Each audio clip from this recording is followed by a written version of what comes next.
¿Qué tal, señores? ¿Cómo están? Buenos días. Vamos a empezar la clase del día de hoy. Estamos en la semana número 9 y el día de hoy vamos a trabajar los temas que corresponden a historia del Perú. Vamos a ver un conjunto de temas que se prolongan desde la época de la llegada de los europeos, lo que se denomina también la conquista, hasta la culminación de lo que viene a ser el periodo colonial, la época del virreinato, en el siglo XVIII, viendo los aspectos de carácter cultural. Entonces, empecemos con la clase y ya saben ustedes, cualquier consulta a través del chat.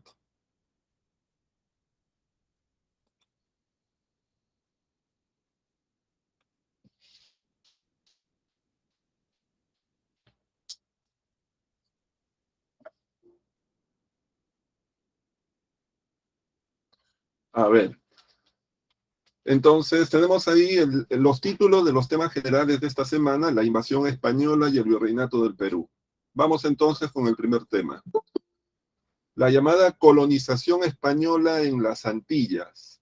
Es el primer tema que vamos a ver el día de hoy. A ver, lo que vamos a tratar de entender en esta parte es cuál es el contexto en general en el cual se va a dar el proceso de la conquista del Perú. En ese sentido, hay que entender que la conquista del Perú o la llegada de los españoles al Tahuantinsuyo se da en un momento en el cual en Europa se han producido los llamados viajes de expansión, que a su vez han permitido que España logre llegar al continente americano y logre tomar el control de diversas zonas de este continente. Vamos a ver entonces el detalle de este proceso. En primer lugar, recordemos un tema que hemos visto en la clase anterior, que es la expansión europea hacia otros continentes. Recordemos que ese proceso se dio a partir del siglo XV, en el cual naciones como Portugal y España se embarcaron en viajes de exploración a través de las costas del África, y en ese proceso los portugueses lograron ventajas, ya que lograron rápidamente recorrer las costas orientales del África, llegaron hasta el extremo del África, el llamado Cabo de las Tormentas, y luego tomaron la posesión de algunos puntos estratégicos, tanto en la India como posteriormente en China. Mientras los portugueses estaban realizando todo este proceso, los españoles en un primer momento también intentaron bordear las costas del África para llegar a China. Sin embargo, dieron cuenta que ya de alguna manera estaban rezagados en esa competencia.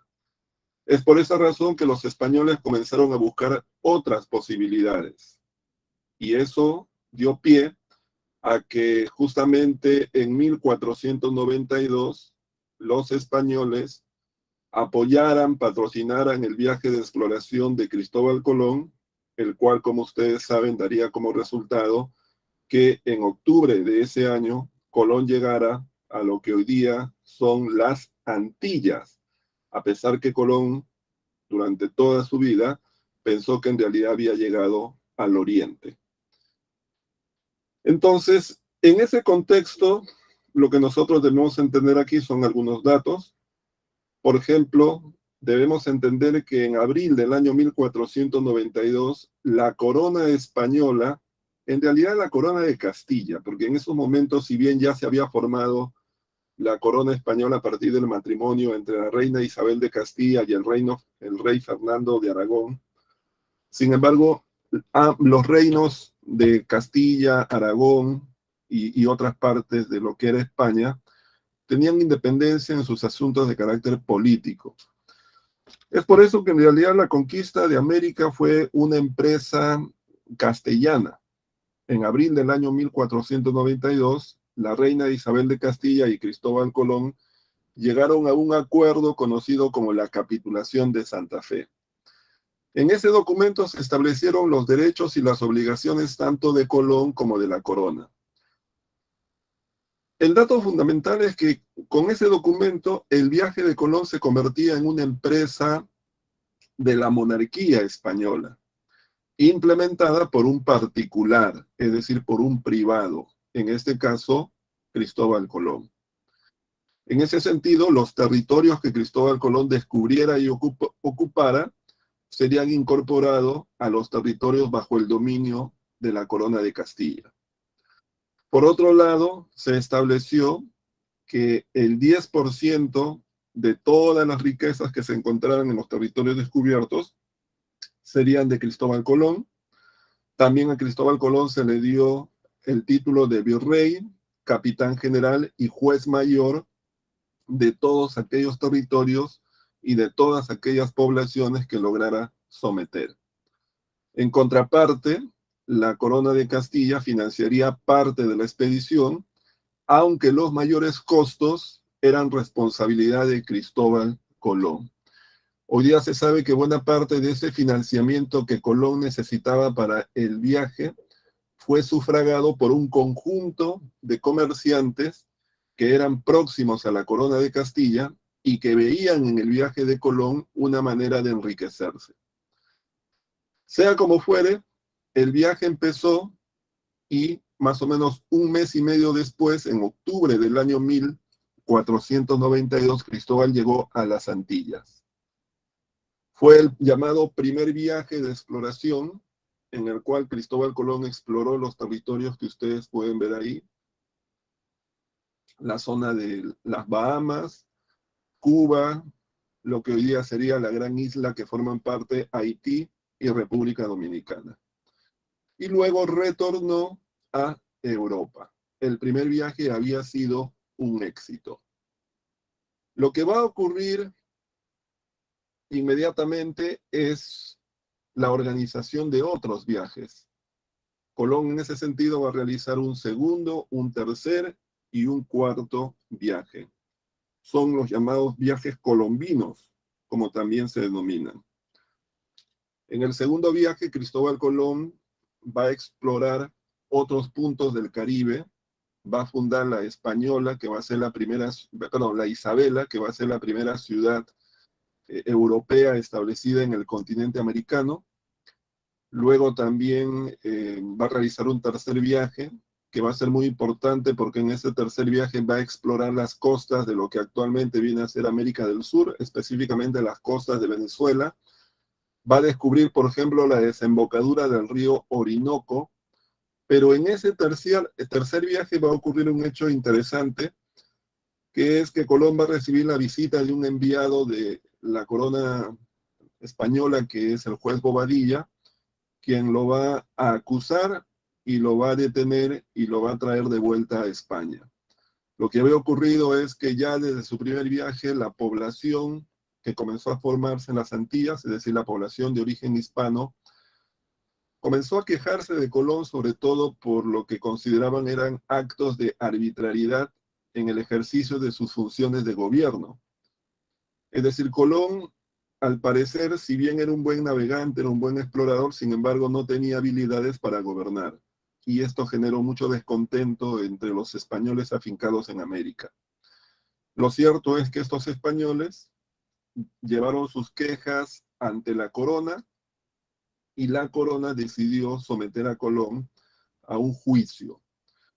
Ahora, hay que entender también que para este momento, para el tercer viaje, más o menos hacia 1498, la corona española se había dado cuenta de que había cometido un error al dar concesiones tan grandes a Colón, porque Colón en el fondo, de acuerdo a lo que se había establecido en la capitulación de Santa Fe, se había convertido prácticamente en el hombre más poderoso de América, pues tenía el cargo de virrey, capitán general, juez mayor, es decir, ejercía prácticamente todas las funciones en representación de la corona, pero con mucho margen de libertad. Eso obviamente la corona, conforme se fue aclarando de que en realidad estos continentes eran mucho más extensos de lo que se había pensado, la corona trataba de alguna manera de desconocer los acuerdos de la capitulación de Santa Fe. Y en ese sentido, la queja de los españoles afincados en las Antillas era una oportunidad justamente para desvincular a Colón de los derechos obtenidos en la capitulación de Santa Fe. Bueno, Colón tuvo que lidiar con una serie de acusaciones de las cuales se defendió. La mayoría de ellas fueron de alguna manera descartadas por Colón, pero todo eso generó, digamos, un gran desgaste tanto de su salud como de su patrimonio. Finalmente Colón fue absuelto, pero quedó, digamos, en una situación bastante delicada desde el punto de vista económico, desde el punto de vista también de él como persona con relación a su salud, como ya he señalado. Aún así tuvo la oportunidad de realizar un cuarto viaje el año 1502, un viaje que fue clave porque fue el viaje en el cual se exploró buena parte de las costas atlánticas de América Central, se recabó una gran cantidad de información acerca de la fauna, de la flora. Colón tuvo noticias incluso de la existencia de un océano pocos kilómetros más allá de las costas. Organizó una pequeña expedición para poder llegar a ese otro océano o mar, pero fracasó, digamos, en este intento. Y en esos momentos es que ocurre que algunos de los barcos que conforman esa cuarta expedición se hunden y eso lo lleva a volver a España, con la intención de organizar un nuevo viaje. Algo que, como sabemos, no va a ocurrir porque Colón va a morir pocos años después, aún convencido de que en realidad había llegado a China, o lo que en esa época se conocía como Catay y Zipango, y no tomando conciencia acerca de que había llegado a un nuevo continente. Ahora bien, otro de los puntos que es interesante mencionar acerca de los viajes de Colón es la razón por la cual nuestro continente se llama América y no en realidad alguna palabra derivada del nombre de Colón. Y esto tiene que ver con el hecho de que en aquellos años, ya estamos más o menos inicio del siglo XVI, se estaban preparando mapas en diversos lugares de Europa con la información que estaba llegando de los diversos viajes que estaban realizando los europeos. Recordemos que simultáneamente a los viajes de Colón se están desarrollando también los viajes de los portugueses. Entonces, en Europa los cartógrafos comienzan a acceder a nueva información que les permite reescribir o redibujar, para ser mucho más precisos, los mapas. Sobre todo los mapas que servían a los viajeros, es decir, los mapas cartográficos. Y es así que un impresor alemán llamado Adolf Weissmuller, que era muy amigo de un viajero italiano llamado Americo Vespucci, quien le va a dar una gran cantidad de información acerca de todos los descubrimientos geográficos que se estaban dando en el continente americano, le va a permitir elaborar a Weissmuller un mapa que va a tener una gran aceptación en toda Europa. Y este impresor de mapas llamado Weissmuller, en retribución, en agradecimiento a la información proporcionada por su amigo Americo Vespucci, va a nombrar a estos nuevos territorios, que para aquel momento ya más o menos estaba claro que no era en este caso China, sino en realidad era un nuevo continente, lo va a denominar América. Y es así que el nombre de América, vinculado a este nuevo continente, se va a popularizar y con el tiempo va a quedar afincado, y esa es la razón por la cual este continente lleva ese nombre, y como decía al inicio, no un nombre derivado del nombre de Colón. Bueno, vamos al segundo tema, la conquista del Tahuantinsuyo. A ver, Colón llega a América en 1492, como ya hemos señalado. Y aproximadamente hasta inicios del siglo XVI, recuerden ustedes que en 1502 se da el cuarto y último viaje de Colón, pero a lo largo de esos 10 años y durante la década posterior, los españoles realizan diversos viajes hacia América. Viajes que además son viajes de exploración de territorios que hoy día están ubicados en las costas de Colombia, las costas de Venezuela, las costas de América Central, las costas de México y las costas de lo que viene a ser los Estados Unidos de Norteamérica. Todos esos viajes se conocen como los viajes de exploración españoles en el Caribe. Viajes en los cuales los españoles, como por ejemplo Hernando de Soto, Juan de Grijalva, Juan de la Cosa, Hernando Cortés, Juan Ponce de León y otros, van a ir gradualmente descubriendo un conjunto de territorios que posteriormente vamos a conocer con el nombre de Puerto Rico, por ejemplo, Honduras, Guatemala, México y especialmente la zona de la Florida. En ese contexto de viajes, los españoles comienzan a llamar a América Central, la comienzan a llamar tierra firme. Esta zona, cuando los españoles comienzan a descubrirla y a explorarla, la comienzan a llamar tierra firme. Toda esa zona la llaman tierra firme, porque obviamente se dan cuenta que esta es parte de un continente en oposición a las islas que durante la primera década han ido explorando. Luego, oficialmente, esta zona se va a llamar ya Castilla de Oro, es el nombre oficial, pero un primer nombre que le dan a todo esto es tierra firme. En todos estos viajes que los españoles realizan, y vean que estamos en esto que se conoce como la expansión europea, en todos estos viajes que los españoles están realizando, hay un dato interesante que ocurre el año 1513.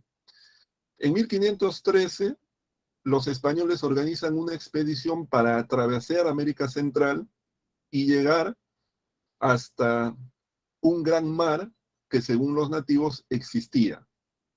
Esa expedición es la expedición de Blasco Núñez de Balboa, que va a ser un éxito, porque va a lograr atravesar toda la zona que hoy día se conoce como Panamá y va a llegar al Océano Pacífico, que en esa época se conoce como Mar del Sur. Todo esto además tengan presente que lo realizan los españoles mediante campañas que son muy duras, que son grandes proezas en las cuales participan hombres curtidos, que llegan a territorios nunca antes conocidos, que ningún europeo ha visto, que se enfrentan a pueblos y a situaciones extremas. Un dato interesante del viaje de Blasco Núñez de Balboa en 1513 es que uno de los hombres que acompaña a Blasco Núñez de Balboa es Francisco Pizarro. Es decir, Francisco Pizarro en estos momentos ya está en América. Es uno de los miles de españoles que están llegando a América a realizar acciones militares, a realizar conquistas, a realizar exploraciones, a realizar viajes que sobre todo les permitan enriquecerse, ganar prestigio, y todo eso les permita ascender socialmente, es decir, ganar un nombre, ganar dinero y ser reconocidos como hombres de éxito en España. Miles de españoles hacen el viaje a América y emprenden esas actividades. Muchos de ellos no lo logran, muchos de ellos mueren, pero algunos pocos lo van a hacer. Uno de esos casos es el propio Blasco Núñez de Balboa, que, digamos, va a lograr que su nombre esté asociado al descubrimiento del Océano Pacífico. Otro dato interesante de esta época ocurre el año 1519. Ese año los españoles fundan en las costas de América Central, pero que dan hacia el lado del Océano Pacífico, Ciudad de Panamá. Ciudad de Panamá se va a convertir de este momento, desde 1519 en adelante, en el centro desde el cual se van a organizar las exploraciones hacia el sur, sobre todo hacia lo que los españoles aún no conocen, pero es el Tahuantinsuyo. Entonces Panamá se funda en 1519. Y es así que llegamos al año 1524. El año 1524 se va a dar el primer viaje de los españoles hacia el Tahuantinsuyo, el primer viaje de los conquistadores. Pero esto hay que matizarlo un poquito, ¿no? Para de repente hacer un poquito más interesante el tema y no ser tan esquemático. En realidad, el primero que intentó viajar al Tahuantinsuyo fue un señor llamado Pascual de Andagoya en 1522, ¿no? Logró llegar a las costas de Colombia, su viaje en realidad fracasó y tuvo que volver a Panamá. Pero a raíz del viaje de Pascual de Andagoya, justamente varios españoles comenzaron a interesarse por las posibilidades de llegar al Tahuantinsuyo. En realidad lo que había ocurrido era que a Panamá comenzaban a llegar noticias transmitidas por los nativos de que existía un gran reino muy hacia el sur, que los españoles llamaban el país de la canela. Recuerden ustedes que en esa época la canela era algo que tenía mucho valor. Su valor era prácticamente similar al del oro.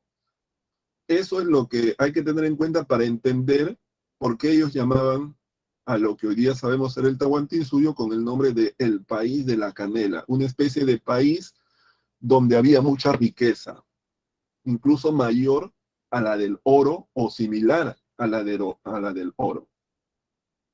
Entonces, a raíz de esas noticias, a raíz del primer intento realizado por Pascual de Andagoya, justamente Francisco Pizarro se va a interesar por organizar una expedición hacia el sur.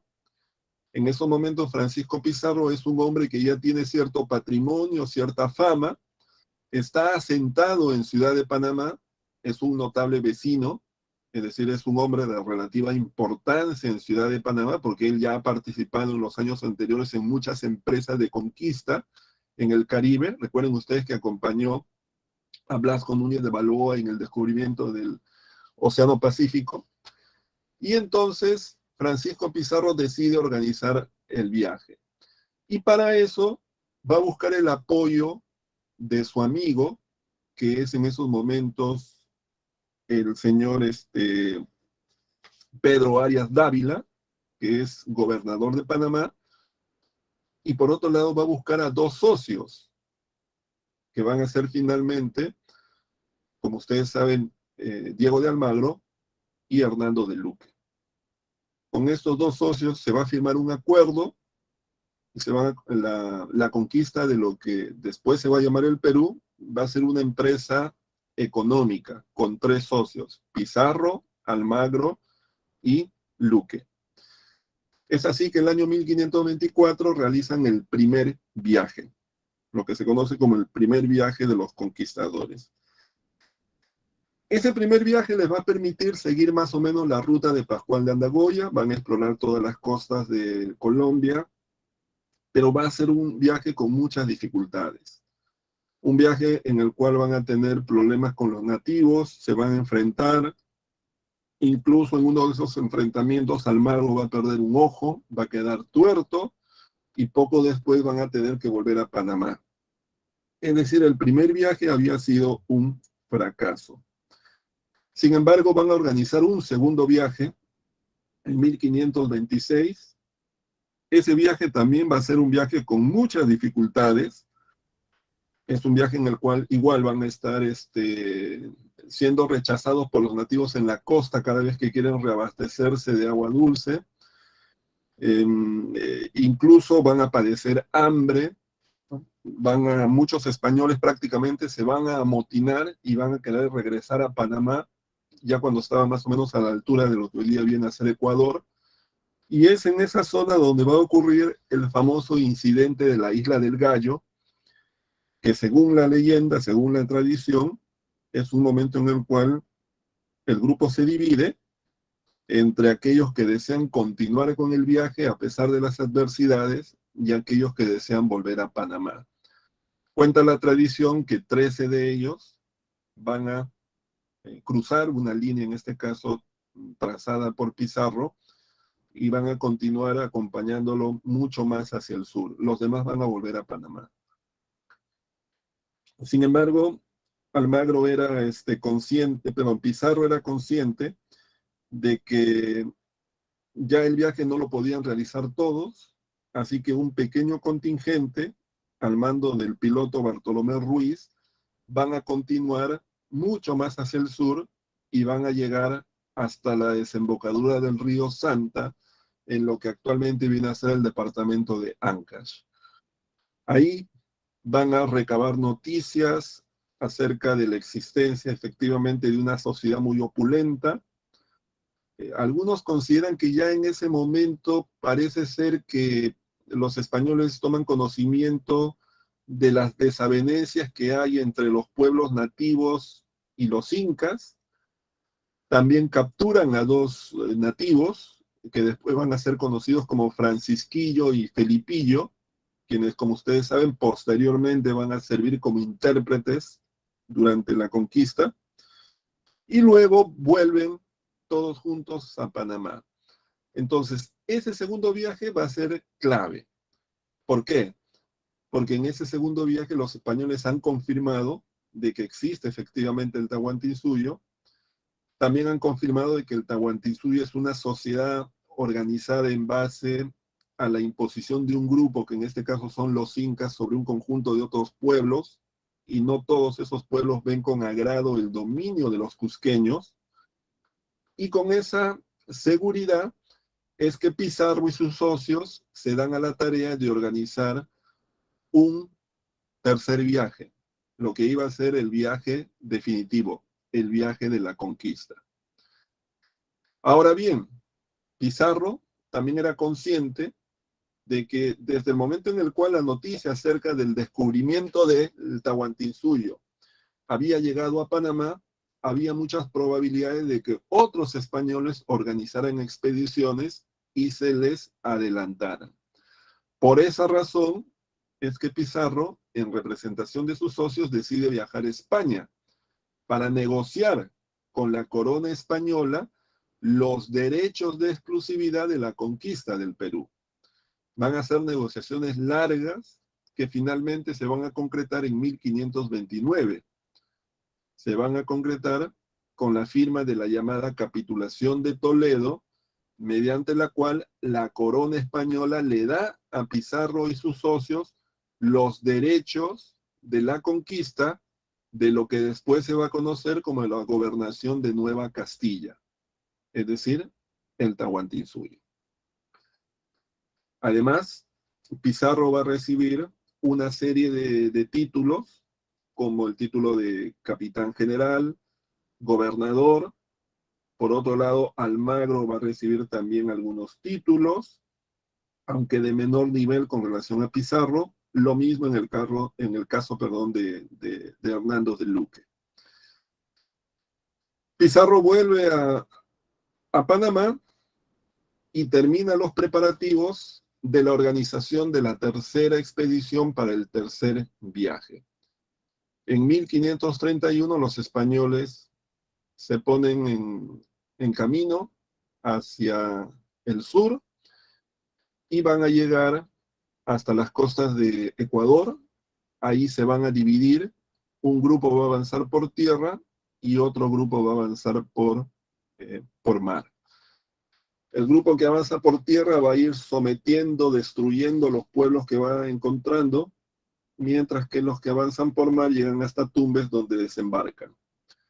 Inmediatamente Pizarro comienza a establecer alianzas con una serie de pueblos que eran contrarios a los incas. Uno de los primeros que se va a aliar a los españoles van a ser los habitantes de Tumbes.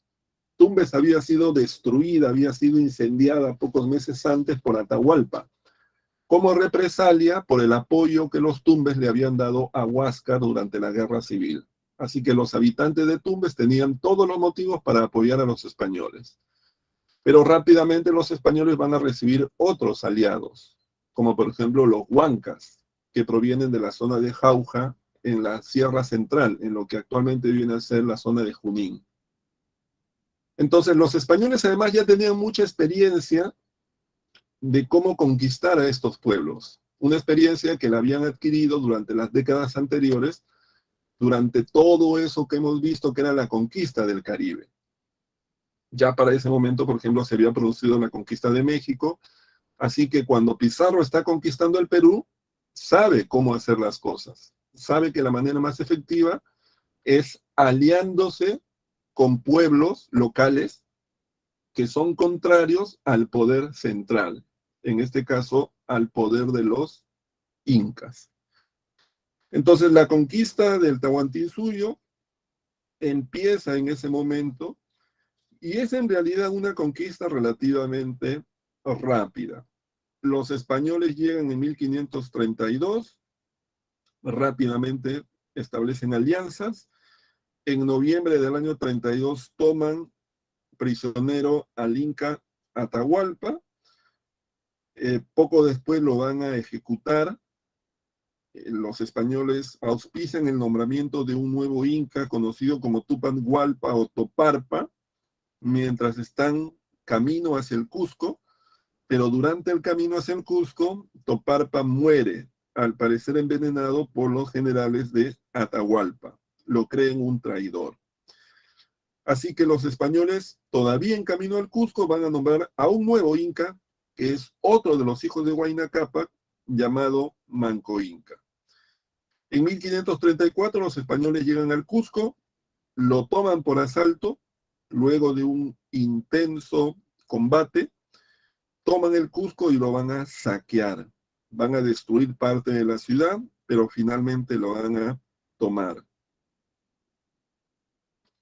Se establecen en el Cusco, pero luego Pizarro se da cuenta de que en realidad, estando en el Cusco, están muy expuestos a ser rodeados. Así que deciden replegarse sobre la zona de Jauja, donde están sus más importantes aliados, que son justamente los huancas. Y es ahí donde se funda la ciudad española de Jauja. Están durante algunos meses del año 1534, pero Pizarro también, después de pensar mucho, sabe que en realidad tampoco está seguro en esa zona. Que en realidad la zona más segura es en algún lugar en la costa, donde en caso de emergencia rápidamente puede volver a embarcarse.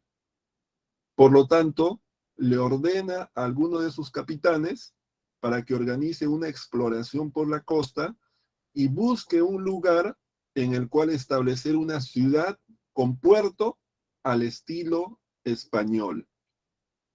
Le pone dos condiciones: que ese lugar sea un lugar con mucha provisión de agua dulce, es decir, que tenga ríos cerca, y en segundo lugar, que sea un lugar que tenga un puerto natural, en el cual puedan justamente, digamos, llegar los barcos.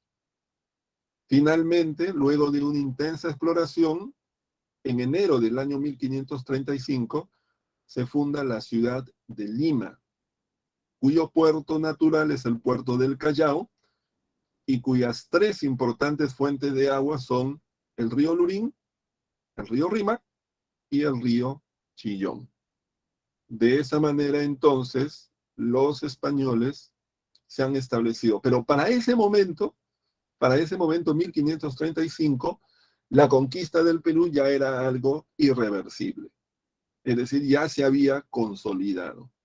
Los españoles habían logrado descabezar, por decirlo de alguna manera, la estructura política del Tahuantinsuyo, habían logrado ganarse el apoyo de buena parte de las etnias que poblaban este territorio, controlaban lugares estratégicos y por lo tanto la conquista ya no tenía marcha atrás.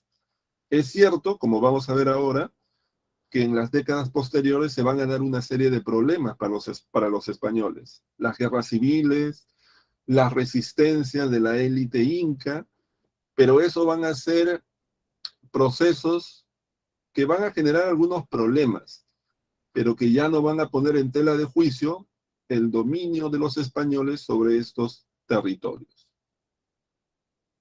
Explicado todo este proceso, ahora sí podemos entender, por un lado, cuáles habían sido las causas de la conquista del Tahuantinsuyo. Por un lado, una de las causas que creo que ya a esta altura está bastante clara es que la conquista del Tahuantinsuyo se da como parte de toda esta expansión que los europeos están desarrollando en el mundo, y especialmente los españoles en América. Es decir, Así como hemos explicado con algo de detalle lo que es la conquista del Perú, porque obviamente este es un curso de historia del Perú, procesos similares se están dando en varios lugares de América. La conquista de Puerto Rico, la conquista de México, la conquista de Honduras, la conquista de la Florida y también la conquista en muchas zonas de la India, en muchas zonas de China, en muchas zonas de África. Así, procesos similares en ese momento se están dando en lo que se conoce como la expansión europea. En segundo lugar, hay que tener en cuenta que en el caso particular del Perú, la conquista fue favorecida porque los españoles llegan en un momento en el cual el Tahuantinsuyo estaba experimentando una guerra civil. Entre 1538 y 1531, Atahualpa y Huáscar se estaban enfrentando en una sangrienta guerra civil que terminó pocas semanas antes que Pizarro desembarcara en Tumbes. La guerra la había ganado Atahualpa. Huáscar estaba prisionero. Es más, se sabe que cuando Atahualpa se entera de la llegada de los españoles, va a mandar a ejecutar a Huáscar con el temor de que sea utilizado por los españoles para derrotarlo. Así que la crisis del Imperio Inca definitivamente favoreció la conquista del Tahuantinsuyo. Y otra de las causas que favoreció este proceso fue, como también ustedes ya deben haber notado, el apoyo que diversos pueblos le brindaron a los españoles. Pueblos como los Tumbes, los Cañaris, los Huancas, los Chachapoyas, los Chancas, los Zoras, los Ancaraes, apoyaron a los españoles durante la conquista. Los españoles los van a llamar los indios amigos y los van a recompensar luego de la conquista, porque les van a dar un trato más favorable en comparación con otros grupos. Hay que recordar además, hay que recordar que hay otros factores que se mencionan muchas veces en los textos, como por ejemplo la superioridad tecnológica militar de los españoles. Esa superioridad efectivamente es cierta, porque los españoles llegaron aquí con lo mejor de la tecnología bélica de la época. Los españoles traían pues las armas de fuego como el cañón, el arcabuz, las armas de hierro como las espadas, las lanzas, las dagas. Traían también los perros, mástines y dobos entrenados para matar indios. Traían caballos, venían provistos de armaduras, todo lo cual les daba efectivamente una superioridad militar que fue importante al inicio, es decir, en los primeros momentos de la conquista, pero que luego se fue diluyendo, porque por un lado el clima y las condiciones del territorio muchas veces no favorecían el uso de estas armas, como era por ejemplo el caso del arcabuz, que era un arma que funcionaba con pólvora, pero una vez que la pólvora se humedecía, simplemente quedaba inutilizada. O el caballo, que obviamente llamó mucho la atención de los indígenas cuando lo vieron por primera vez. No se cuenta que pensaban que era en realidad un solo ser, mitad hombre y mitad animal, pero luego obviamente se dieron cuenta que no era así, y es más, cuando Manco Inca va a rodear Lima, va a utilizar caballos. O sea, ya rápidamente para 1536-35, los propios indígenas comienzan a utilizar algunas armas que los españoles habían traído. Pero el tema de la superioridad militar de los españoles es algo que está presente, pero no tiene la misma fuerza para explicar la conquista que el apoyo de los pueblos sometidos por los incas. Ese apoyo que los españoles lograron fue determinante en la conquista del Perú. ¿Cuáles fueron las consecuencias? Bueno, las consecuencias fueron, por un lado, la destrucción del Imperio Incaico. Por otro lado, la población indígena experimentó un descenso demográfico bastante importante. No tenemos cifras exactas, pero algunos creen que antes de la llegada de los españoles la población en el Tahuantinsuyo era más o menos entre 9 y 12 millones de habitantes, pero luego de la conquista y luego de las primeras décadas de vida de los españoles ya aquí en el Tahuantinsuyo, cuando se hizo el primer censo del año 1570, más o menos unos 40 años después de la conquista, la población en el Tahuantinsuyo llegaba más o menos a 1,5 millones de habitantes.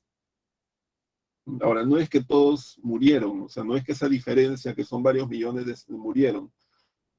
Probablemente murieron muchos durante la conquista, pero otros murieron en las décadas posteriores debido a una serie de factores. Uno de ellos fue las enfermedades que los españoles trajeron, los ritmos de trabajo, los cambios en los estilos de vida, las migraciones, mucha gente que se ocultaba para que no fuera censada. Entonces hay que tomar con prudencia, digamos, las cifras porque son simplemente aproximaciones. Pero que hubo un gran impacto demográfico desfavorable, eso es cierto. Y finalmente la conquista es el inicio de todo un complejo proceso de mestizaje y aculturación en los Andes. Los españoles traían su lengua, su religión, su cultura, y todo eso se iba a mezclar, aunque la superioridad del lado europeo sería determinante, con elementos nativos. Ejemplo, el culto del Señor de los Milagros, que nace mucho tiempo después de la conquista, es una mezcla entre la religión católica y el culto al dios Pachacamac, el dios de los temblores, de la tierra. Es una mezcla entre la religión católica española y las religiones nativas prehispánicas. Eso es lo que se conoce como aculturación. Y eso se dio en el arte, la comida, la religión, la forma de vida, etc. Pero también se dio el mestizaje, que es la mezcla racial entre los españoles y las poblaciones nativas. Aparece el mestizo, que va a ser con el tiempo el grupo demográfico más importante en el Perú. ¿Ya? Bueno, vamos a otro de los temas, que es el de las guerras civiles. A ver, las guerras civiles vienen a ser los enfrentamientos entre, a ver, aquí me dicen en el chat, enfermedades como la viruela. Sí, efectivamente, los españoles cuando llegan, obviamente ellos no saben, pero sus organismos ya han asimilado un conjunto de enfermedades que en los siglos anteriores afectaron Europa.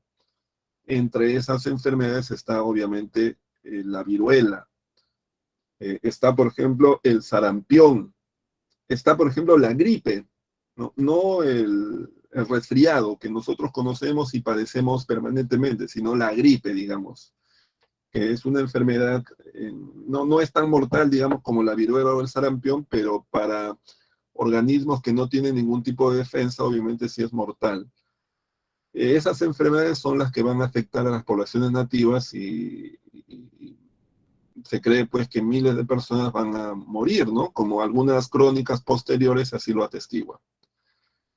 Bueno, las guerras civiles. Las guerras civiles es el nombre que se da a los enfrentamientos entre españoles entre 1538 y 1554.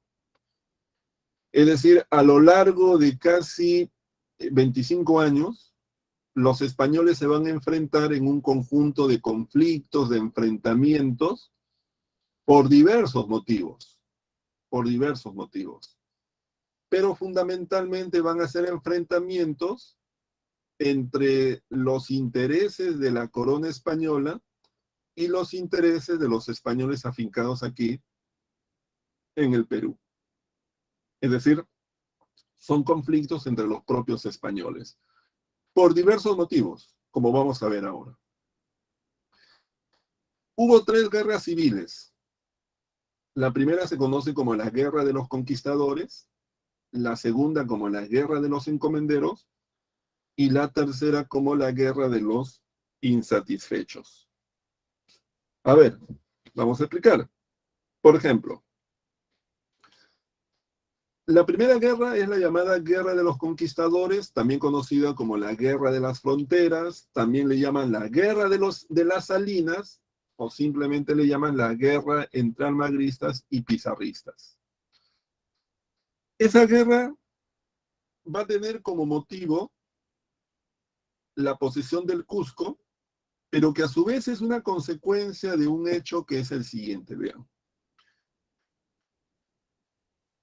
Cuando se firma la capitulación de Toledo entre Pizarro en representación de los socios y la corona, se establece un área que, si bien aún no se conoce en términos físicos, los españoles sí pueden calcular porque ya saben para ese momento que efectivamente la Tierra es una esfera y cuáles son las magnitudes. Entonces, se había establecido que los territorios de Pizarro, porque a Pizarro se le había dado una parte y a Almagro se le había dado otra, los territorios de Pizarro más o menos terminaban en lo que hoy día sería el pueblo de Chincha, en Ica. Y del pueblo de Chincha hacia el sur estaban los territorios de Almagro.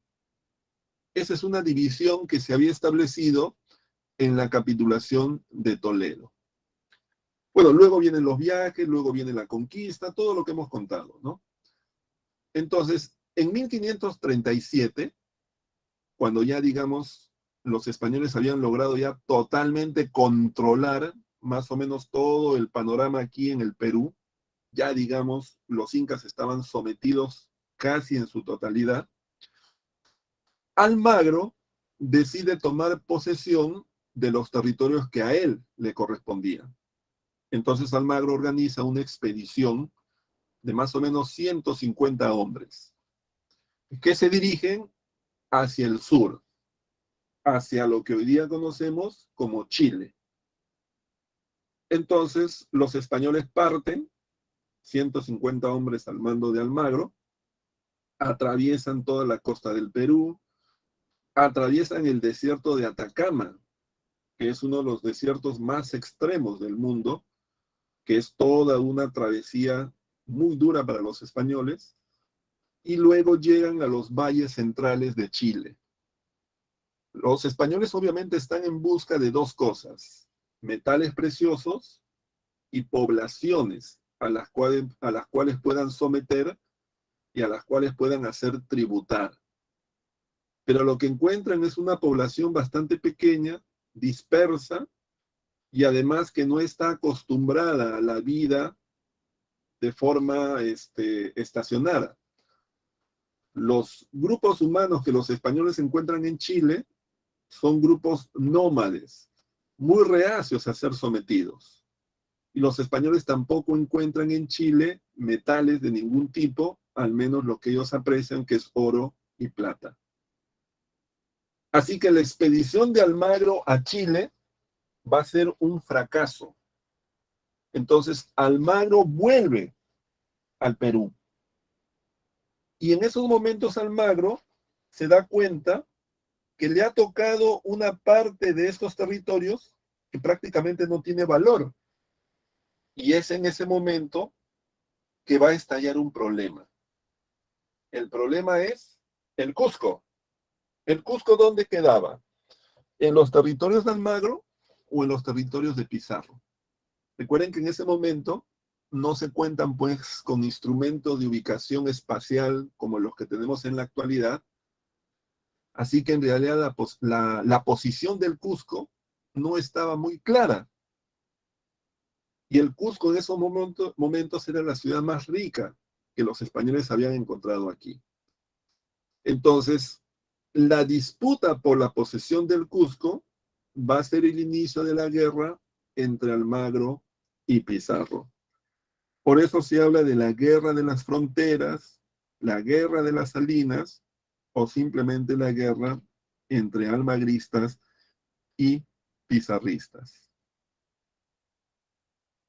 Pero además, esa guerra también tiene como trasfondo que los españoles desean controlar la mayor parte de la población para obviamente someterlas a una relación conocida como la encomienda, mediante la cual los indígenas tienen que tributar a los españoles que reciben esas encomiendas. Bueno, para no hacer muy largo el tema, el enfrentamiento militar decisivo se va a dar en la batalla de las Salinas, donde Pizarro derrota a Almagro, lo acusa de traición y lo ejecuta. Entonces, uno de los socios de la conquista desaparece, es ejecutado. Pizarro, convencido de que todo ya ha terminado, baja la guardia, como diríamos. Porque luego de derrotar a Almagro, Pizarro se dirige a Lima y simplemente comienza sus tareas de gobierno. Sin embargo, los partidarios de Almagro se reorganizan, dirigidos por su hijo, o sea, por el hijo de Almagro, conocido como Almagro el Mozo. Los partidarios de Almagro el Viejo se reorganizan y preparan una conspiración contra Pizarro, que termina con el ingreso a la Casa de Gobierno y el asesinato de Pizarro. Pizarro es asesinado en 1541. Ante esa situación ya de descontrol, de desgobierno, la corona decide mandar al Perú al gobernador Vaca de Castro para que restablezca los derechos, para que restablezca el orden. Y es así que en 1542, Vaca de Castro derrota a Almagro el Mozo y sus partidarios en la batalla de Chupas. Poco tiempo después, también el hijo, es decir, Almagro el Mozo, es ejecutado. Con lo cual, la gran consecuencia de la Primera Guerra Civil es que la primera generación de conquistadores ha desaparecido. Tanto Almagro como Pizarro, así como un conjunto de otros hombres que acompañaron a Pizarro y Almagro durante la conquista, simplemente han muerto. En ese momento parece que la situación se ha calmado, pero no es así. No es así porque la corona en esos momentos cree tener la oportunidad para poder restablecer su poder total en el Perú. Entonces, lo que la corona hace es inmediatamente promulgar las llamadas nuevas leyes de Indias. Estas leyes van a establecer varias cosas. En primer lugar, esas leyes disuelven la llamada gobernación de Nueva Castilla, que si ustedes recuerdan era la parte del Perú que la corona le había dado a Pizarro como retribución a la tarea de conquista. Es decir, la corona le estaba desconociendo a los sucesores de Pizarro los derechos que le había dado a Pizarro. En segundo lugar, va a crear el Virreinato del Perú, que es en este caso el nombre de estos territorios, pero ahora ya dependientes totalmente de la corona. En tercer lugar, va a nombrar a un nuevo, o no a un nuevo, sino en realidad va a nombrar al primer virrey que el Perú iba a tener, Blasco Núñez de Vela. Y en cuarto lugar, que es en realidad lo más importante, las nuevas leyes de Indias van a establecer que las encomiendas solamente van a tener validez por 2 vidas. Ese es el término que se usaba en esa época, 2 vidas. ¿Qué significaba? Recuerden ustedes que la encomienda es una especie de retribución que la corona le da a los españoles que han participado en la conquista. Es como una especie de compensación. ¿En qué consiste? Que la corona le da a un español una determinada cantidad de indios para que esos indios trabajen y le tributen al español. Y en contraparte, el español está obligado a evangelizarlos y a introducirlos en la cultura occidental. Es decir, les tiene que enseñar la religión, les tiene que enseñar también todo lo que significa la vida política y social dentro de la corona. Pero en la práctica, en realidad, la encomienda era un mecanismo de enriquecimiento de los españoles. Era la base del poder de los españoles afincados aquí en el Perú. O sea, la encomienda era una gracia, era una recompensa que la corona le daba. Y que los españoles además podían heredar a sus descendientes. Pero en las nuevas leyes de India se establecía que la encomienda solamente iba a valer por 2 vidas. ¿Qué significaba eso? Que si, por ejemplo, la encomienda, yo me voy a poner como ejemplo, digamos que la corona me da a mí la encomienda, porque yo fui un español que participé, digamos, en la toma del Cusco, fui valeroso, ya. Como recompensa a eso, la corona me da una encomienda, ¿ya? Me encomienda a los indios del pueblo de Carabaya, ya, esos son mis encomendados. Esos 300 indios son mis encomendados. Y una encomienda bien rica, porque son 300 indios que van a trabajar para mí. Esa encomienda va a ser válida para mí como posesión mientras yo esté vivo, primera vida. Cuando yo muero, lo va a heredar mi hijo. Mi hijo también va a gozar de esa encomienda. Pero una vez que mi hijo muere, la encomienda vuelve a la corona. Es decir, la corona vuelve a ser la titular de esos indios. ¿Se dan cuenta? Originalmente no era así. Originalmente esa encomienda se iba a transmitir a todos los descendientes infinitamente. En realidad lo que la corona estaba haciendo era le estaba quitando las bases económicas al poder de los españoles, afincados en el Perú. Es obvio que los españoles se dieron cuenta de eso y se iban a resistir a aceptar esas cosas. Porque al final los españoles comenzaron a pensar más o menos lo siguiente. O sea, nosotros hemos hecho toda la tarea, el esfuerzo, hemos pagado con nuestra vida la conquista de esos territorios en nombre de un rey que está a miles de kilómetros de distancia, y ahora ese rey quiere desconocer las recompensas que nos hemos ganado. Además, el rey está lejos. ¿Qué va a hacer? Entonces, los españoles afincados en el Perú, llamados encomenderos, se van a resistir a las nuevas leyes de Indias y al virrey. Y lo van a enfrentar. Lo van a enfrentar en la batalla de Añaquito. Los encomenderos, dirigidos por Gonzalo Pizarro, uno de los hermanos de Francisco Pizarro, lo van a enfrentar al virrey en la batalla de Añaquito, lo van a derrotar y lo van a ejecutar. A partir de ese momento, los españoles se han colocado en una posición extrema, pero la corona no tiene muchas opciones. No es que la corona pues tenía un super ejército que podía mandar a América, no, eso no era así. La corona no tenía ejército, la corona peleaba a través de particulares, como lo había hecho con la conquista. Los conquistadores no eran parte de un ejército español, los conquistadores eran privados que peleaban en nombre de la corona y la corona los recompensaba de alguna manera.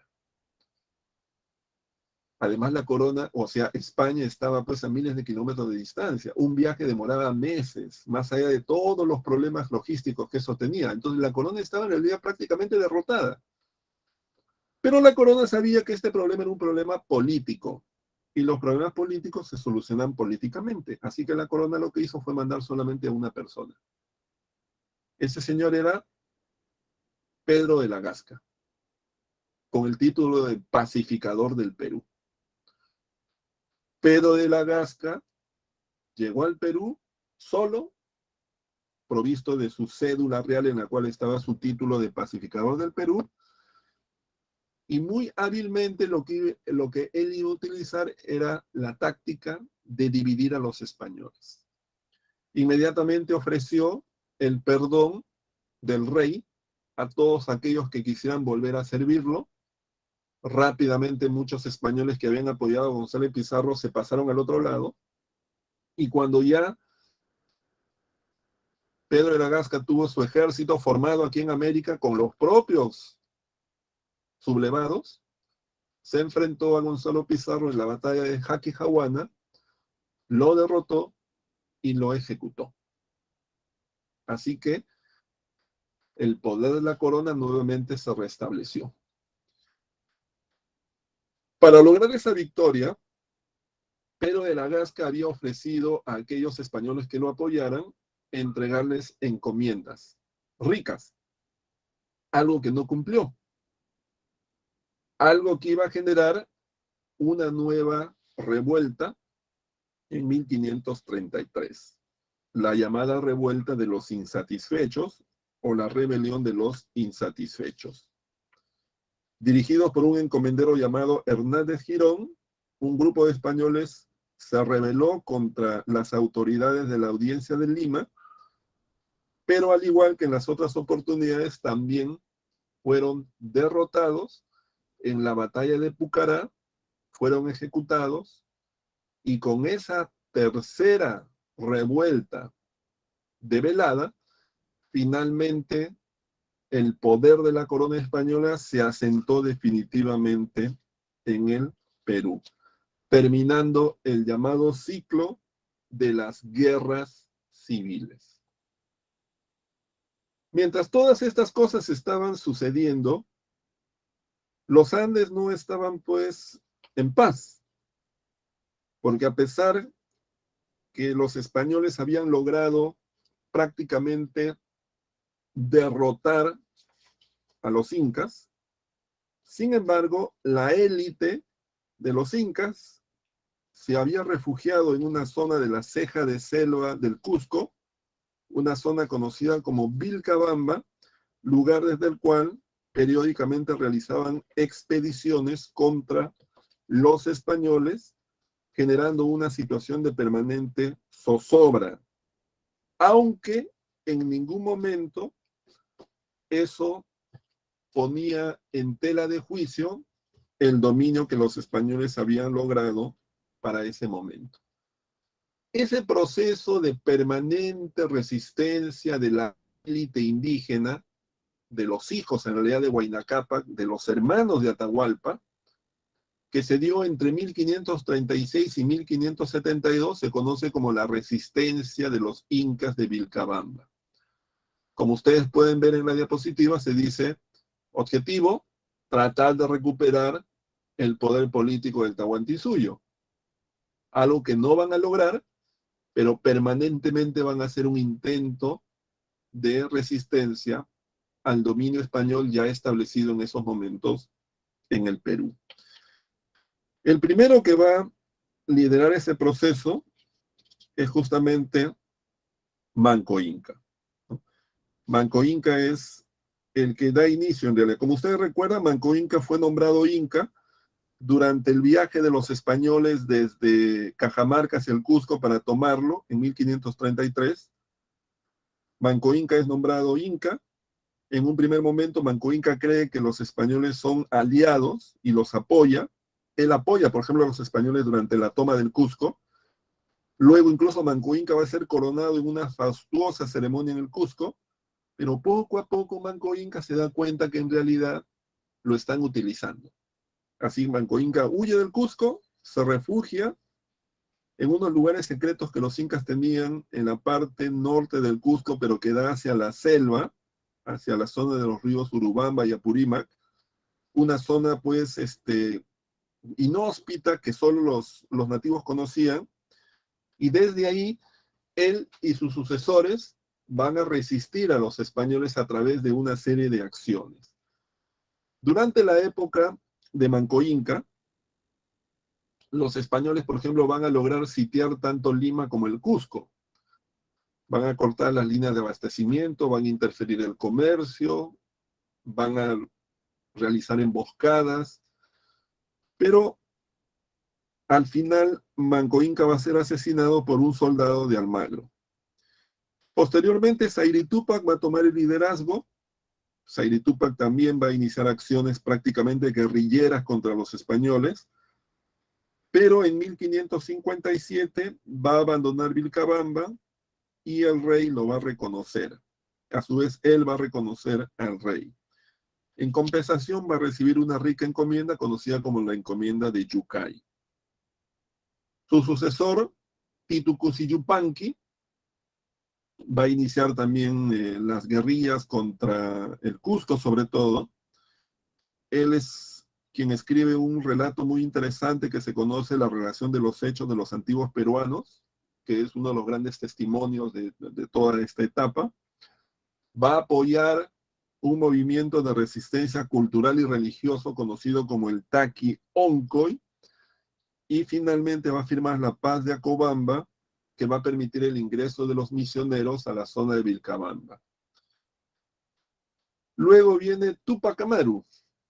Túpac Amaru va a tomar nuevamente una actitud belicosa frente a los españoles, incluso va a ordenar el ajusticiamiento de sacerdotes que ingresaron a la zona de Vilcabamba, pero luego va a ser convencido para llegar a unos acuerdos, así que se va a rendir, por decirlo de alguna forma, con la promesa de que su vida se respete, pero eso no va a ocurrir, los españoles lo van a capturar y luego lo van a ejecutar en el Cusco en 1572.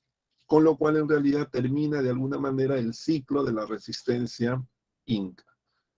Las consecuencias de este proceso es el sometimiento definitivo de la élite al dominio de los españoles. En realidad desaparece, ¿no? Porque con Túpac Amaru desaparece el último de los incas directamente vinculados a la dinastía de Huayna Cápac. Durante este proceso también se da una resistencia de carácter cultural conocida como el Taqui Oncoy en los departamentos de Apurímac, Ayacucho y Lima, en grupos de indígenas vestidos con ropas nativas, muchas veces portando los ídolos de sus dioses prehispánicos, van a ingresar a los pueblos de españoles con cánticos y bailes, como una especie de reivindicación de la religión prehispánica y de resistencia de todo aquello que está asociado a lo español, al invasor, al dominante. También de esta época data el surgimiento del mito de Incarrí, que es un mito de carácter mesiánico, es decir, de un Mesías que viene a salvar a un pueblo que está en esos momentos padeciendo el dominio.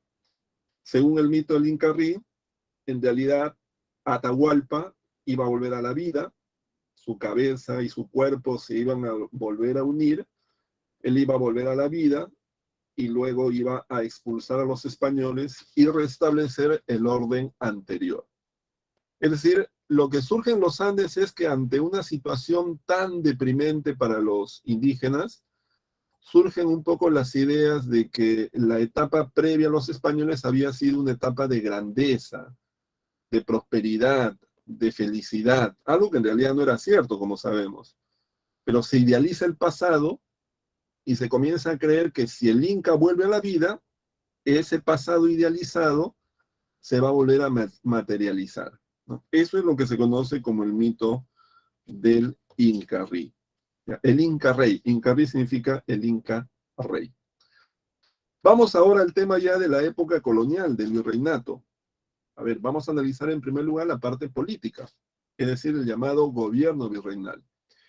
Como ustedes recuerdan, habíamos señalado que mediante las nuevas leyes de Indias, el año 1542, se disuelve lo que hasta ese momento se conocía como la gobernación de Nueva Castilla y se crea el virreinato del Perú, siendo el primer virrey Blasco Núñez de Vela, que luego va a morir ejecutado al ser derrotado en la batalla de Ñaquito durante la rebelión de los encomenderos.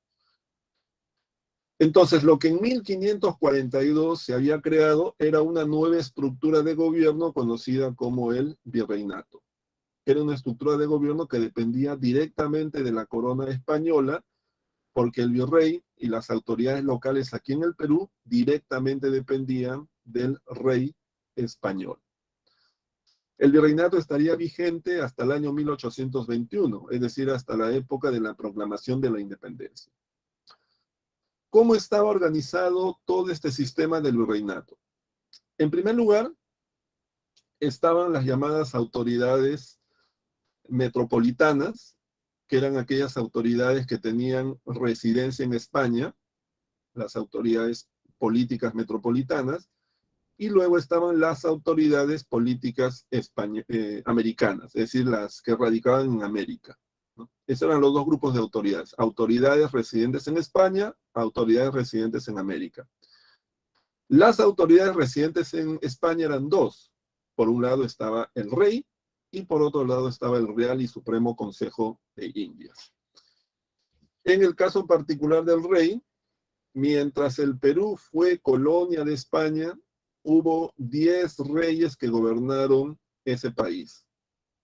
5 reyes fueron de la dinastía de los Habsburgo y 5 reyes fueron de la dinastía de los Borbones.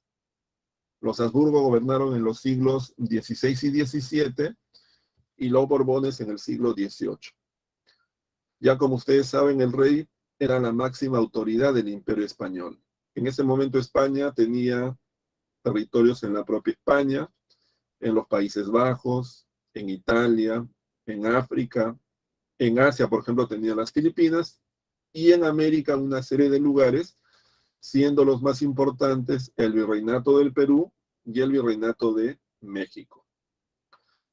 El rey gobernaba mediante unas leyes que eran conocidas como la Real Cédula, es decir, unas leyes en las cuales se establecían las decisiones del rey y que se firmaba con una frase que decía "yo, el rey", al final. El rey además ejercía el regio patronato, es decir, el rey era autoridad tanto civil como religiosa. Pero en España también había otra institución que tenía que ver con el gobierno americano, que era el Real y Supremo Consejo de Indias. Esta institución era una especie de órgano de asesores formados por varios personajes con mucha experiencia.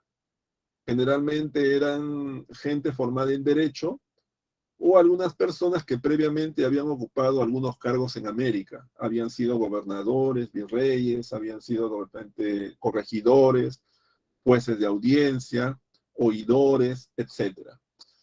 Eran personas que asesoraban al rey en todos aquellos asuntos que tenían que ver con el continente americano. Pero cumplían algunas tareas muy específicas. Por ejemplo, proponían al rey a los candidatos para ser nombrados en los cargos en América. Segundo, elaboraban las leyes que el rey tenía que promulgar. Esas leyes se conocían como las leyes de Indias. Y tercero, también ejercían como un tribunal de justicia de última instancia, algo así como un tribunal supremo. Sobre todo, sometían a los virreyes a un control posterior a su mandato conocido como los juicios de residencia. Es decir, cuando los reyes acababan su periodo de mandato, tenían que rendir cuenta ante el Real y Supremo Consejo de Indias. En ese momento, cualquier persona podía interponer una queja o un reclamo ante el Real y Supremo Consejo de Indias por algún acto cometido por el virrey durante el periodo que ejerció el cargo. Eso se conoce como el juicio de residencia. Entonces, tanto el rey como el Real y Supremo Consejo de Indias eran las instituciones metropolitanas, es decir, que residían en España, pero que tenían que ver con los asuntos americanos. Y en segundo lugar estaban las instituciones radicadas en América, que eran el virrey, la Real Audiencia, los corregimientos, los cabildos y las reducciones. El virrey, en este caso, era la figura más importante en la política americana. Los virreyes eran generalmente personas que provenían de la clase alta española. Eran hijos de la nobleza española. Y la mayoría de los virreyes que llegaron al Perú generalmente habían sido previamente autoridades en otros lugares. Algunos habían sido virreyes en México, otros habían sido virreyes, por ejemplo, en Nápoles, otros habían sido presidentes de audiencia en algún lugar de Europa, o habían servido en el cuerpo diplomático español en algún lugar del mundo. Es decir, llegar al virreinato peruano era de alguna manera como un peldaño último en una carrera que hacían estos funcionarios dentro de la estructura burocrática del Estado español. Mientras el Perú fue colonia de España, el Perú, tuvo 40 virreyes. Y uno de los más importantes fue Francisco de Toledo, quien gobernó el virreinato peruano entre 1569 y 1581. Toledo llegó al Perú con una tarea muy específica: reorganizar el virreinato para ponerlo al servicio de la corona española. El virreinato pues había pasado por periodos de bastante convulsión, como las guerras civiles, la resistencia de los incas de Vilcabamba. Era una importante posesión de la corona española, pero que no estaba generando recursos económicos que la corona necesitaba. Esa era de alguna manera la tarea de Toledo, y Toledo se embarcó en esa tarea. Toledo en realidad hizo varias cosas muy importantes para el futuro del virreinato. Por ejemplo, Toledo estableció el primer censo de población y de recursos naturales. Eso se conoce como la Visita General del Reino, realizada en el año 1570. Toledo también estableció la mita, es decir, la obligación que tenía la población de cumplir periódicamente turnos de trabajo en las mitas de Potosí. Toledo también se encargó del establecimiento del tributo indígena, es decir, del pago al cual estaban obligados los indígenas en favor de la corona. Estableció que esos pagos se hicieran por persona y en dinero, pero cuya responsabilidad estaba a cargo del cacique y del corregidor. Y para tener un mejor manejo de la población, Toledo estableció los llamados pueblos de indios, es decir, obligó a la población indígena a vivir concentrada de forma permanente en determinados lugares, conocidos como pueblos de indios o simplemente llamados reducciones. También tomó otras medidas importantes, como por ejemplo la implantación de la Santa Inquisición para poder perseguir los actos de herejía, y luego la reorganización de la Universidad de Lima, que llegaría a llamarse Universidad de San Marcos, ¿no?, en honor a un santo de origen italiano. Además de eso, los virreyes, y volviendo, digamos, al tema general de los virreyes, como ustedes ven, tenían entonces funciones de todo tipo. El virrey era, por ejemplo, la máxima autoridad militar, era conocido como capitán general. Presidía la audiencia, en ese sentido era juez mayor. Y por otro lado, también discernía sobre asuntos religiosos y económicos. Tenía el título general de gobernador general y administrador de la hacienda. Luego estaba la Real Hacienda. La Real Hacienda era un órgano de administración de justicia.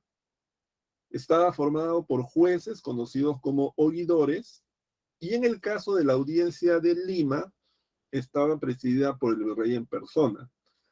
Pero en otros lugares, las audiencias estaban presididas por uno de los oidores. Eso ocurría, por ejemplo, en la audiencia de Santa Fe, en la audiencia de Quito, en la audiencia de Santo Domingo. La audiencia veía asuntos de carácter civil y penal, y la audiencia, cuando el virrey en este caso estaba ausente, podía ejercer los cargos del virrey. Porque generalmente cuando un virrey, por ejemplo, fallecía en el ejercicio del cargo, se podían tardar meses y hasta años hasta que llegara un virrey. Entonces, en ese interín, era la Real Audiencia la cual se hacía cargo de los asuntos de gobierno. Luego estaban los corregimientos. Los corregimientos eran órganos de gobierno que estaban ubicados en provincias. El corregidor básicamente tenía tres funciones. Por un lado, administraba justicia a la población nativa. En segundo lugar, era responsable de la organización de la mita. Y en tercer lugar, era responsable de la recolección de los tributos. Para realizar estas dos tareas, el corregidor tenía que coordinar con el curaca o cacique.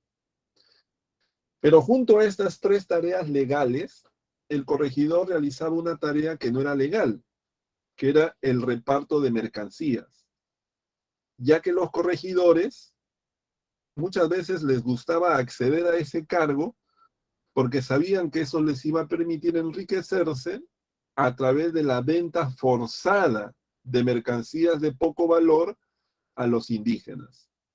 Eso se conoce como el reparto de mercancías. Esa es la razón por la cual también los corregidores serían tal vez los funcionarios más odiados de toda la época colonial. Y luego estaban los cabildos. Los cabildos eran instituciones de gobierno en las ciudades españolas.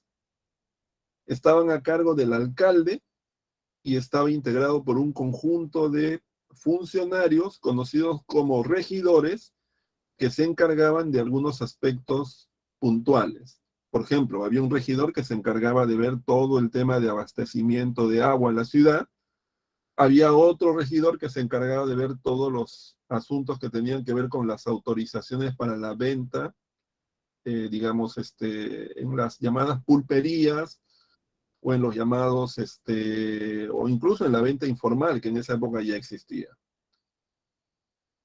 Y luego estaban las reducciones, que eran los pueblos de indios, que también tenían un alcalde, que en algunos casos podía ser un curaca, que tenía la representación legal y política de los indígenas y que tenía que coordinar directamente con el corregidor, sobre todo para dos tareas, que eran la recolección del tributo y por otro lado el cumplimiento del turno en la mita. Entonces, esa era la estructura política del virreinato. ¿Cuál era la organización o la estructura económica? Bueno, España llegó a establecer dominios en todo el continente americano, a excepción del Brasil y a excepción de la parte norte, que posteriormente sería reivindicada por Inglaterra. Pero para garantizar el monopolio del comercio en estos territorios coloniales, España parte de dos grandes principios. El primero es el monopolio comercial, es decir, solo España puede comerciar con las colonias. Es decir, cualquier otra nación que quiera comerciar con las colonias está prohibida. Y en segundo lugar, España también parte de la idea de que la riqueza de las naciones tiene que ver con la acumulación de metales preciosos. Es decir, España iba a ser más rica en la medida que cuente con una mayor cantidad de oro y plata en sus arcas. Eso se conoce como bullonismo. Para hacer cumplir todo esto, España va a establecer un sistema de comercio conocido como la carrera de Indias. Es decir, se autoriza que el puerto de Sevilla en España sea el único puerto autorizado a comerciar con América. 2 veces al año parte la flota hacia América, conocida como el sistema de galeones. Llegan a América Central, un grupo va hacia México, un grupo va hacia Perú, y luego se da el viaje de retorno hacia España, hacia Sevilla. Esa es la única ruta que se establece y que trata de excluir a cualquier otro país de Europa de comerciar con América. Eso le permite a España controlar el pago de los impuestos, conocido como almojarifazgo, y la llegada permanente de metales preciosos de América. Ahora, esto hay que entenderlo bien. Cuando yo digo la llegada de metales preciosos, no vayan a pensar que los españoles venían aquí con sus barcos, recogían dinero a manera de un botín, metales, y se lo llevaban a España. Eso no era así. En realidad lo que ocurría es que los españoles llevaban a América mercancías, mercancías que iban a ser compradas en América. Llevaban, por ejemplo, telas, cuentas de vidrio, vino, algunos metales que en América no se producían y un conjunto de otras cosas. Todos esos productos eran vendidos en América y los americanos pagaban con plata, es decir, plata que se había extraído de las minas de Potosí en el Perú o de las minas de Zacatecas en México. Por lo tanto, los barcos españoles cuando llevaban plata no estaban llevando un botín, estaban llevando las ganancias de un intercambio comercial.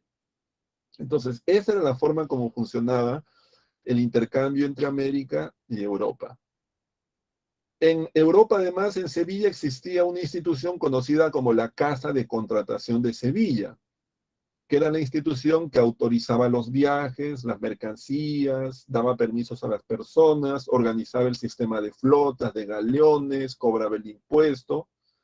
Y en América, en las ciudades claves como La Habana, Panamá, Callao y posteriormente otros lugares, existían los llamados tribunales del consulado, que eran asociaciones de comerciantes que también se encargaban de organizar los viajes de esa parte, cobrar los impuestos como la alcabala.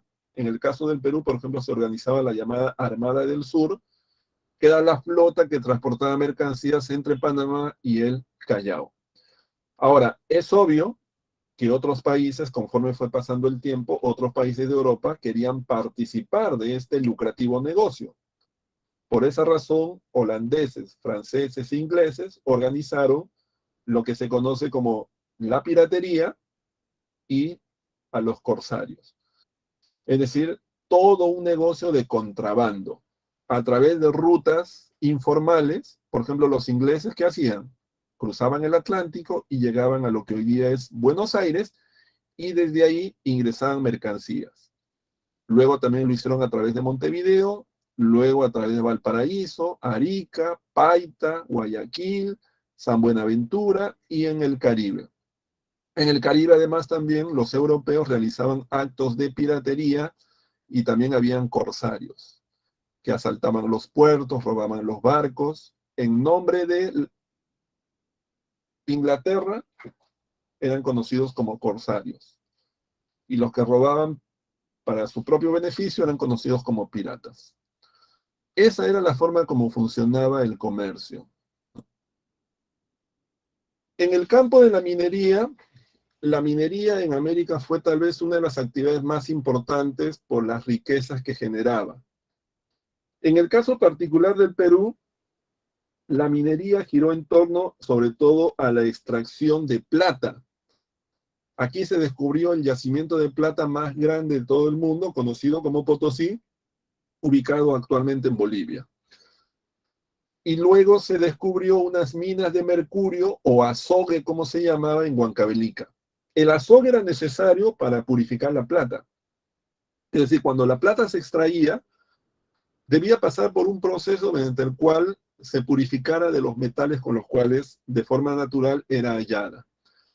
Y como parte de ese proceso de purificación o amalgama, como se llamaba, la plata tenía que ser combinada con mercurio y de ahí entonces que existía esa especie de necesidad de plata y mercurio. El Perú tenía las dos cosas y eso hizo muy rentable la actividad de explotación de las minas de plata. La mano de obra que trabajaba estas minas era la mano de obra indígena, alguna de forma obligada mediante turnos conocida como mita, otras mediante trabajo de gente que era libre pero que deseaba trabajar en las minas, conocida como minga, y otros que eran la faltriquera, que eran grupos de personas que trabajaban por turnos pero para su propio beneficio. El impuesto que pagaban los mineros por la plata extraída era conocido como el quinto real, que era el 20% del valor de la plata extraída. El sistema de purificación de la plata, como ya he señalado, se conocía como la amalgama. Y una de las consecuencias más importantes de todo este proceso de plata, que tuvo su boom entre 1570 y 1630, fue que la ciudad de Potosí se convirtió en una de las ciudades más grandes del mundo, llegó a tener 1.700.000 habitantes, y además la plata de Potosí generó un intenso tráfico interno entre Lima, Cusco, Puno, Potosí, Paraguay, Santiago de Chile, Buenos Aires. Todas esas zonas se articulaban moviendo una gran cantidad de mercancías: plata, aguardiente, mate, coca, madera, sal, hierro, mercurio, textiles, vino, todo eso venía. Por ejemplo, Paraguay exportaba mate al Perú, porque acá, aunque no lo crean, hasta el siglo XVIII la gente consumía mucho mate. Ese mate que vemos que los argentinos toman en sus, no sé, han visto como una especie de botellita, como una especie de ollita pequeña con un sorbete,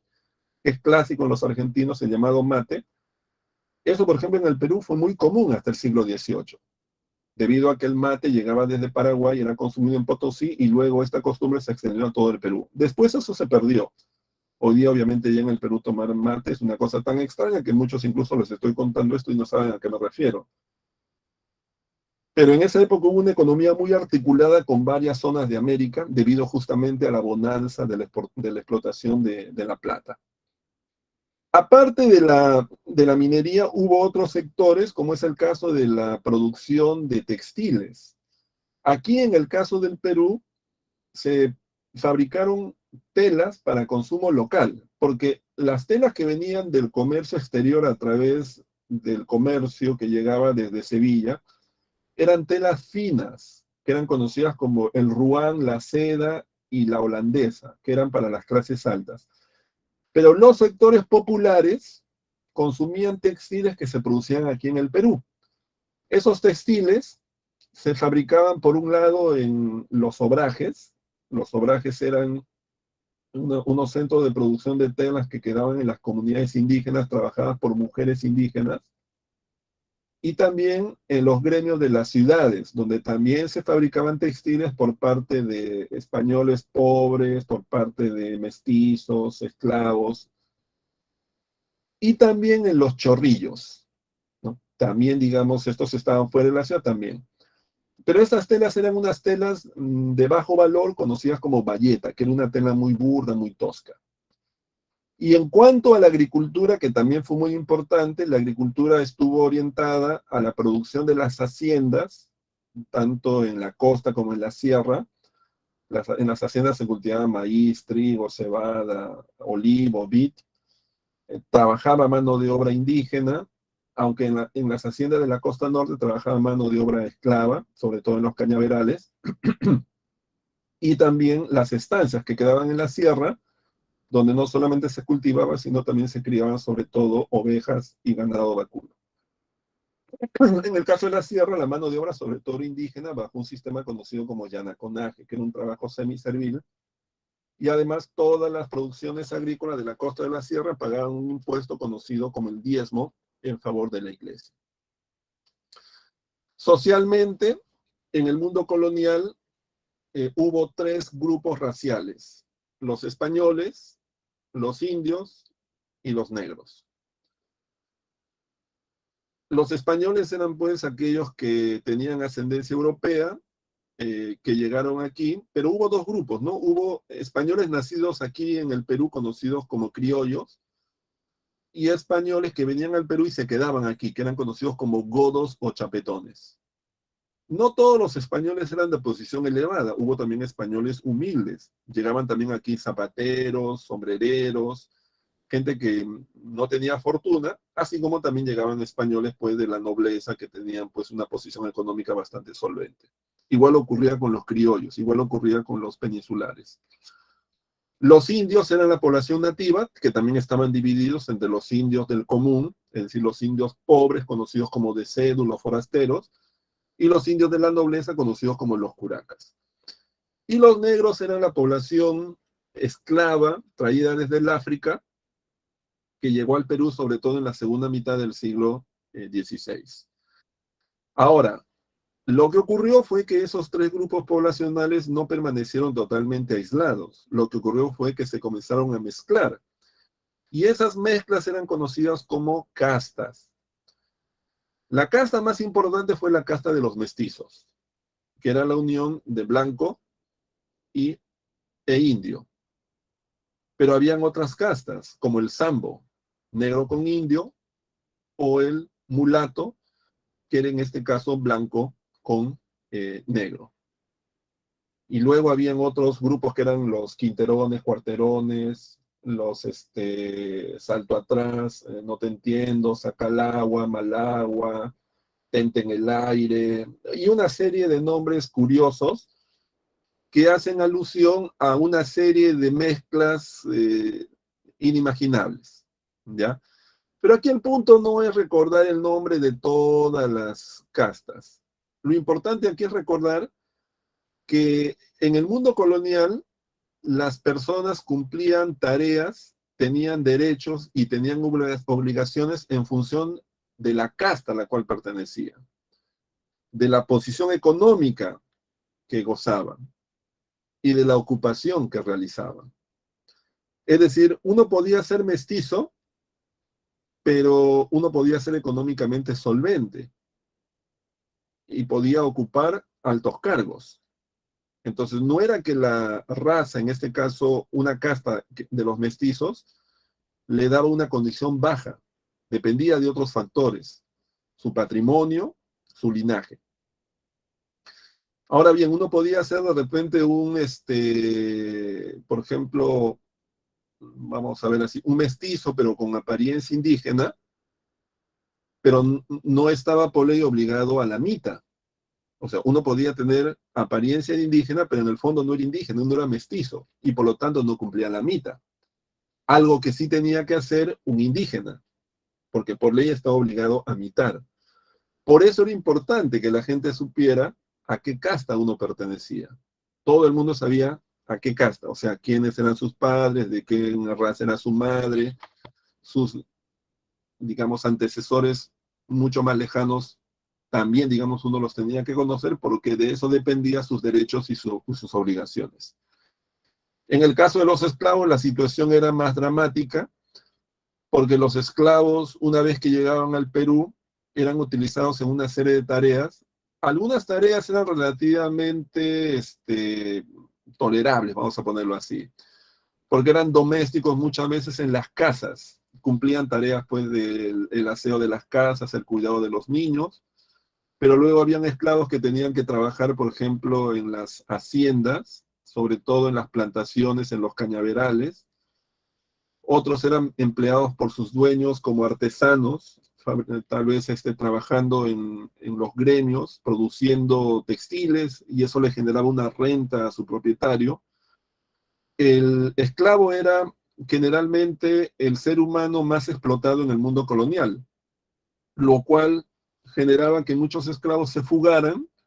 Esos esclavos fugitivos eran conocidos como cimarrones, y los lugares en los cuales se refugiaban para rehacer su vida al margen de todo eran conocidos como palenques. Uno de los palenques más conocidos fue el palenque de Huachipa, ubicado entre Lima y Chosica, donde actualmente se encuentra este, este lugar, ¿cómo se llama?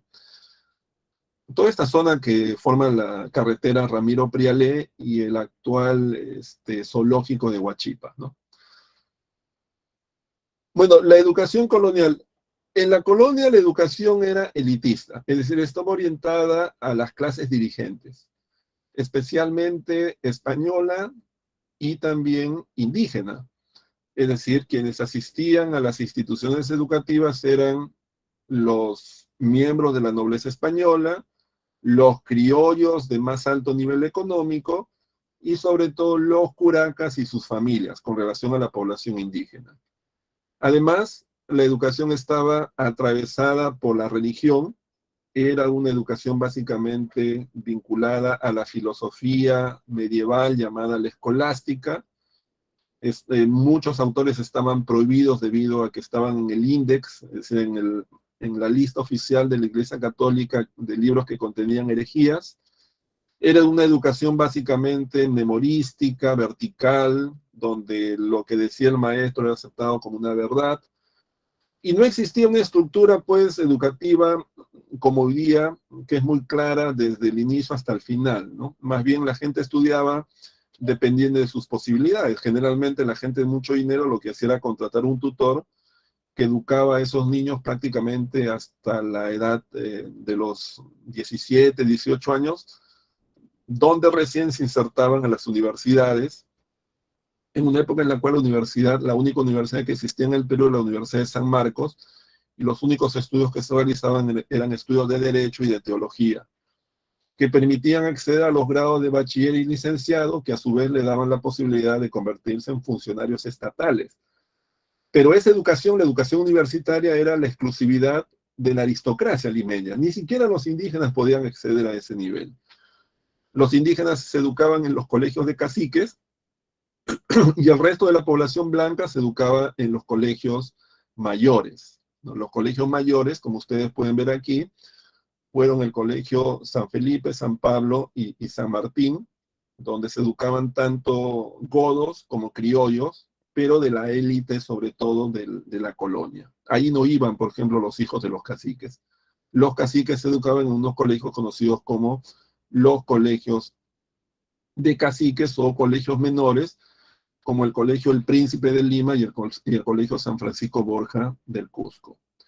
En cambio, las mujeres, los indígenas, los mestizos estaban al margen. Lo que ocurrió era que muchas veces las familias, sobre todo adineradas, también le daban una educación a las mujeres, pero una educación en el sentido de una formación para una mujer católica que era sobre todo la vida en familia, el cuidado de los hijos, el respeto al marido y todas esas cosas, ¿no?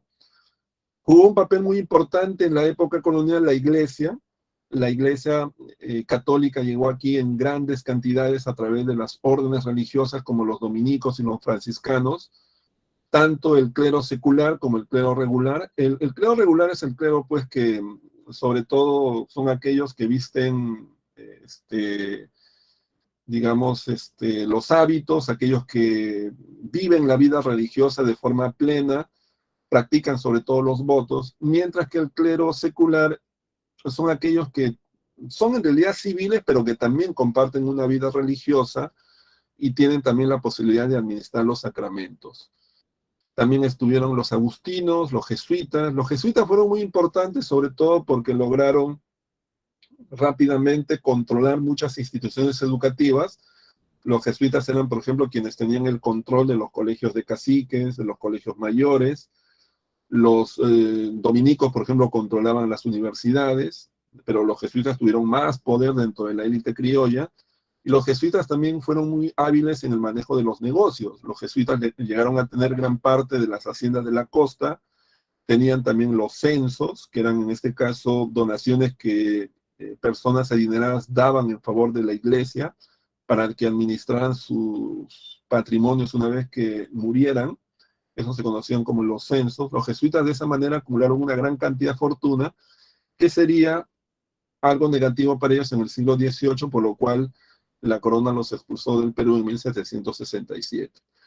También aquí funcionó la Inquisición, y la Inquisición pues realizó una tarea de persecución, sobre todo de herejes, a lo largo del siglo XVII, sobre todo fue la época más activa de la Inquisición en el Perú.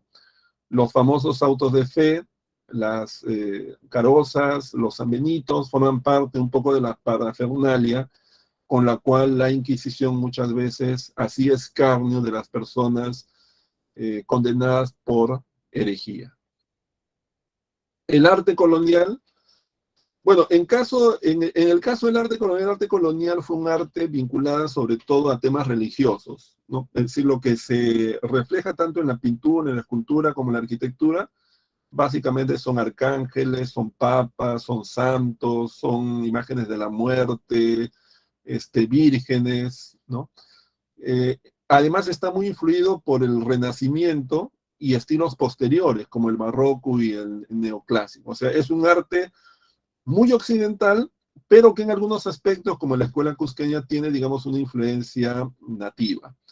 En la pintura, sobre todo, destacan las escuelas italiana, flamenca y española en el siglo XVI, pero en el siglo XVII aparece una escuela conocida como la escuela cusqueña, con Diego Quispetito a la cabeza, que tanto por un lado pinta vírgenes y por otro lado los famosos arcángeles, ¿no? Los arcángeles arcabuceros, que son estos ángeles vestidos de forma fastuosa, llevando arcabuces con los cuales combaten sobre todo a los sarracenos, a los musulmanes, ¿no? Que son un poco la némesis, digamos, de la época.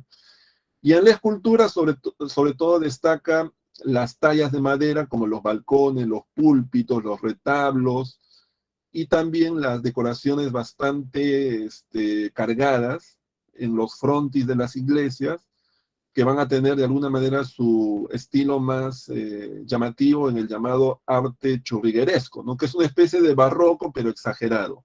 Ya el barroco mismo, como ustedes saben, es un arte en el cual los frontis de las edificaciones, como pueden ser en este caso las iglesias, están bastante decorados, pero en el churrigueresco esto, digamos, se da en una escala mayor, ¿no? Tenemos aquí algunos ejemplos, como ustedes pueden ver la fachada de la Basílica de la Merced en Lima. Tenemos también aquí un balcón, como el balcón de la Cancillería actual del Perú, que es el Palacio de Torre Tagle. Bueno, eso es, señores. Vamos ahora a la práctica, ¿ya? A ver, vamos a ir de frente ya a la solución de las preguntas. A ver, déjenme un poquito acá colocar en el tamaño correcto las partes de las prácticas para proyectarla. A ver, vamos a ver.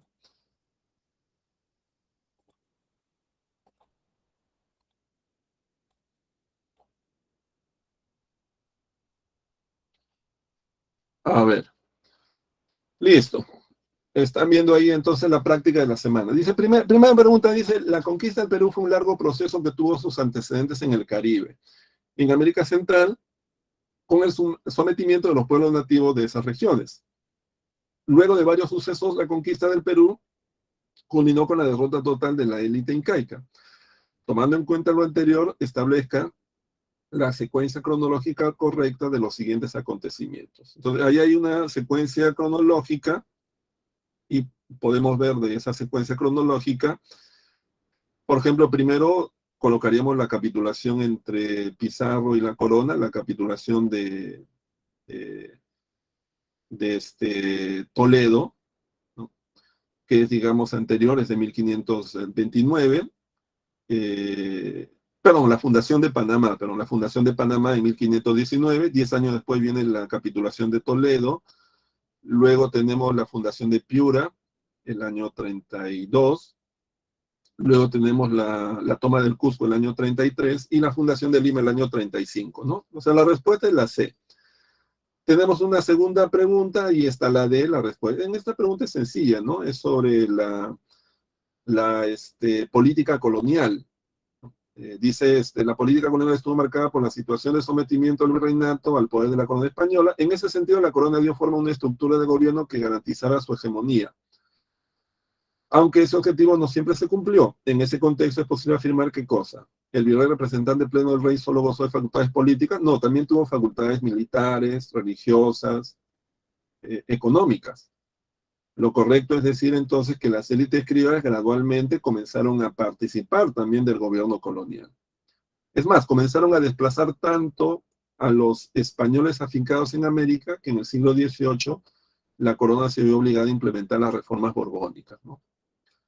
La pregunta número 3 también es sencilla, ¿no? Es sobre la economía colonial. Nos piden ahí que señalemos, pues, qué se puede afirmar sobre la minería. Y la minería tuvo su boom entre 1570 y 1630. Pero en el resto del siglo XVII, o sea, de 1630 en adelante, la minería entró pues en una crisis, en una debacle. Entonces la respuesta ahí es la letra D. La pregunta número 4 es una pregunta sobre las órdenes religiosas. Hay que ahí vincular un poco, por un lado, o sea, cuáles de las afirmaciones en este caso son correctas, ¿no? La respuesta en este caso es la letra B. Por ejemplo, se dice, no intervinieron en actividades económicas. No, las órdenes se intervinieron en actividades económicas. Los jesuitas, por ejemplo, tenían haciendas, tenían plantaciones. ¿Participaron de la educación, aunque solo en el nivel universitario? No, más bien participaron de las universidades como los dominicos que tenían el control de San Marcos, pero también participaron de los colegios, como los jesuitas que administraron los colegios mayores y los colegios menores. Entonces, esas dos son falsas. Las otras dos son, en este caso, verdaderas. Y la pregunta número 5 es una pregunta para cruzar información sobre el arte, en este caso de la colonia. La respuesta, como ustedes pueden ver, es la letra D de dado. ¿Ya? Les coloco las claves aquí en el chat. Y con eso estamos dando por terminada la clase del día de hoy. ¿Ya? Nos vemos, señores. Muchas gracias. Hasta luego. Hasta la próxima semana. Repasen. Saludos. Gracias.